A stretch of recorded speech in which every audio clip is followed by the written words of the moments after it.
আসসালামু আলাইকুম দর্শকবৃন্দ। বিএনপির চেয়ারপারসন বেগম খালেদা জিয়া তিনি ইন্তেকাল করেছেন। ইন্না লিল্লাহি ওয়া ইন্না ইলাইহি রাজিউন। দর্শকবৃন্দ, বাংলাদেশের তিনবারের প্রধানমন্ত্রী তিনি।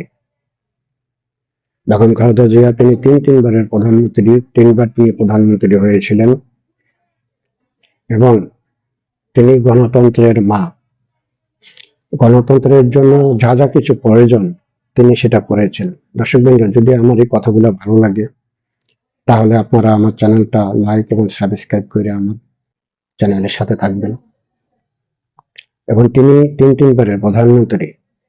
বিগত সরকারের সময় ওনার শরীরটা বেশি দুর্বল হয়ে গেছে ওনাকে আটকায় রাখার কারণে। ওনাকে কখনো হাসপাতালে আটকায় রাখা হয়, কখনো জেলখানায় আটকায় রাখা হয়, কখনো তার বাড়িতে রাখা হয়, বের হতে দেয় না, খোলামেলা পরিবেশে ওনাকে চলতে দেওয়া হয় না। এই যে আটকায় রাখার কারণে ওনার শরীরটা আরো বেশি দুর্বল হয়ে গেছে, বেশি খারাপের দিকে চলে গিয়েছিল। বিশেষ করে ওনার শরীরে হার্টের কিছু সমস্যা, কিছু ডায়াবেটিসের সমস্যা ধরা পড়েছিল এবং ৮০ বছর বয়স হয়ে গেছে ওনার।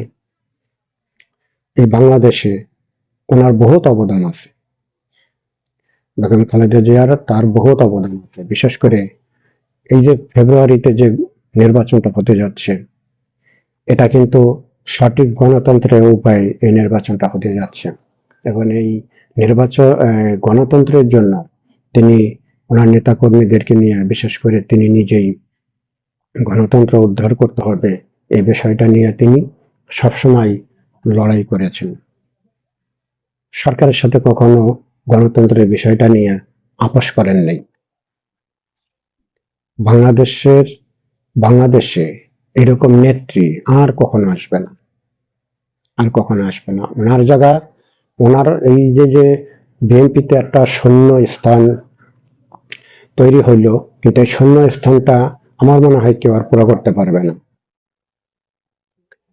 উনি খুবই একজন ভালো নেত্রী ছিল। এই নেত্রীর জন্য আমরা দোয়া করি এবং দেশবাসী যারা আছি আমরা ওনার জন্য দোয়া করব। তা আমার এই কথাগুলো যদি আপনাদের ভালো লাগে তাহলে আমার চ্যানেলটা লাইক এবং সাবস্ক্রাইব দিয়ে আপনারা সাথে থাকবেন। আসসালামু আলাইকুম।